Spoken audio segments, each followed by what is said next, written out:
সুপ্রিয় শিক্ষার্থীরা, কেমন আছো তোমরা? অনেকে কমেন্ট করেছো রচনা আর দরখাস্ত দেওয়ার জন্য। এই প্রথম আমার একটা রচনা আমি লিখলাম এবং তোমাদের মাঝে শেয়ার করলাম। যদি ভালো লেগে থাকে অবশ্যই কমেন্ট করবে এবং আমার চ্যানেলটিকে সাবস্ক্রাইব করবে।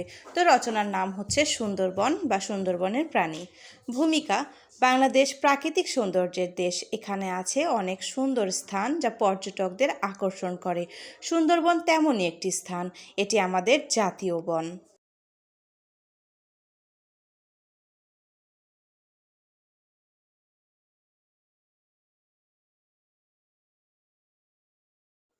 এটাকে ম্যানগ্রোভ বন বলা হয়। এই বনে আছে নানা বৈচিত্র্যময় প্রাণীর বসবাস। সুন্দরবনের অবস্থান: বাংলাদেশের দক্ষিণ দিকে বঙ্গোপসাগরের কোল ঘেঁষে সুন্দরবনের অবস্থান।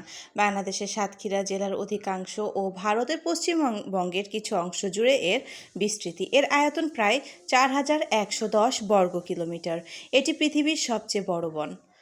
সুন্দরবনের বৃক্ষ: এই বনের প্রধান বৃক্ষ সুন্দরী, আর এই কারণে এই বনের নাম সুন্দরবন হয়েছে। সুন্দরী ছাড়াও আরও অনেক বৃক্ষ আছে, যেমন গেওয়া, গড়ান, শাল, গোলপাতা, কেওড়া ইত্যাদি। সুন্দরবনের প্রাণী: সুন্দরবনে নানা প্রজাতির প্রাণী রয়েছে। এগুলোর মধ্যে জলে রয়েছে কুমির, হাঙর প্রভৃতি। স্থলে রয়েছে পৃথিবীর বিখ্যাত রয়্যাল বেঙ্গল টাইগার, হরিণ, বানর, সজারু, শেয়াল ইত্যাদি। এখানকার চিত্রা হরিণ দেখতে খুবই সুন্দর। গাছে গাছে রয়েছে অনেক প্রজাতির পাখি। সুন্দরবনের বিলুপ্তপ্রায় প্রাণী: নানা রকম প্রাণীর জন্য সুন্দরবন বিখ্যাত। তবে একসময় সুন্দরবনে আরও অনেক প্রজাতির প্রাণী ছিল। শিকারীদের অত্যাচার, প্রাকৃতিক বিপর্যয় ও রক্ষণাবেক্ষণের অভাবে এগুলো আজ প্রায় বিলুপ্ত। বিলুপ্ত প্রাণীর মধ্যে রয়েছে গন্ডার, বুনো হাতি, চিত্রাবাঘ ইত্যাদি। উপকারিতা বা গুরুত্ব: বাংলাদেশের জন্য সুন্দরবনের গুরুত্ব অনেক। সুন্দরবনের মাটি খুব উর্বর। চাষিরা সেখানে চাষ করে ফসল ফলায়। এ বন থেকে প্রচুর কাঠ, মধু ও মোম পাওয়া যায়। এটি দেশের দক্ষিণ অঞ্চলকে ঝড় ও জলোচ্ছ্বাস থেকে রক্ষা করে।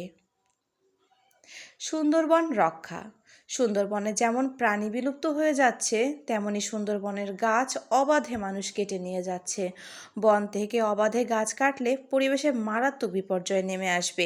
এ ব্যাপারে সরকারকে উদ্যোগ নিতে হবে। সর্বোপরি সুন্দরবনকে রক্ষা করা আমাদের সবার দায়িত্ব। উপসংহার: সুন্দরবন পৃথিবীর বৃহত্তম ম্যানগ্রোভ বন। সুন্দরবনের প্রাণীকুল আমাদের জীববৈচিত্র্যের অমূল্য ভাণ্ডার।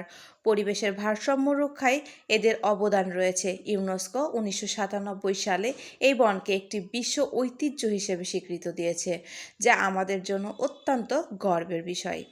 তো বন্ধুরা, এ হয়েছে আমাদের রচনা। যদি কোনো ভুল হয়ে থাকে অবশ্যই সেটিকে তোমরা ক্ষমাসুন্দর দৃষ্টিতে দেখবে এবং আমার চ্যানেলটিকে সাবস্ক্রাইব করবে।